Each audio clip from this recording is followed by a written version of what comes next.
Holy Flame of the Martial World is one of my favorite Shaw Brothers movies, and that's because sometimes a B movie is just great for really just being a B movie. At the Shaw studio, for example, you've got The Battle Wizard, which features a guy with robotic chicken legs and another one with laser fingers, Mighty Peking Man, which features a half-naked Swiss model swinging around the most drugged-out leopard on Earth, and Heaven and Hell, which I'm going to review elsewhere. These are the kind of movies you show your buddy after a few beers for a laugh. But a lot of times that's just a lack of cultural literacy because the intended audience knows the story and we don't. In Western terms, it's like that 1980 version of Return of the King with Rankin Bass, where they couldn't get the rights to the first two novels thanks to a lawsuit with Ralph Bakshi. If you knew the books, the missing pieces were there for you, and if you didn't, you really didn't know what was going on. I remember having a Cantonese friend over to my house and showing him the end of Little Dragon Maiden, where a man is thrown off of a cliff and saved by a giant chicken. And my friend said, oh yeah, I know this one, because he knew the works of Jin Yong. The Shaws did loads of Wuxia adaptations, most of which in my opinion don't exactly work, but they did push me to read the source materials for better understanding. And a lot of Jin Yong still hasn't been translated, although there are netizens out there valiantly trying to fix this. Check out the link below. Heaven Sword and Dragon Saber, a sequel to Jin Yong's more popular Condor Heroes and Brave Archer and His Mate, is one of the ones that's still unavailable to illiterate people like me. Holy Flame of the Martial World is an endlessly entertaining adaptation of that novel,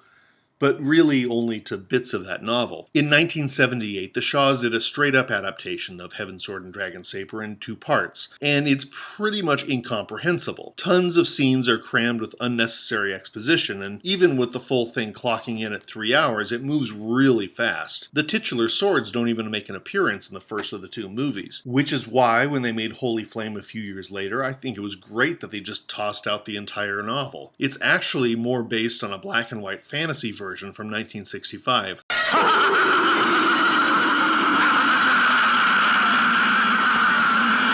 They kept the weapon at the center of the story, but they chucked out pretty much everything else. The movie's extremely lovable. Not only does it star Max Mock, who's the adorkable sidekick in the Once Upon a Time in China films, it also stars Mary Jean Reimer, who's one of the sexiest women to ever grace Hong Kong cinema. And it contains cartoon ghosts, a green mummy that only speaks English, I'd kill you, colorful evil ninjas, Philip Kwok going completely unhinged, swords that look and act like magical surfboards, aggressive Chinese characters like, writing characters that embody what it's like to learn Chinese, a spooky skeleton, and all kung fu schools showing up and then completely disappearing until the very, very final act. The absolute insanity of this film is one of the things that roped me into Chinese cinema before I knew about the actually good movies. And it's still a huge pleasure to watch. If you've got 89 minutes to spare and you don't mind feeling a little baffled,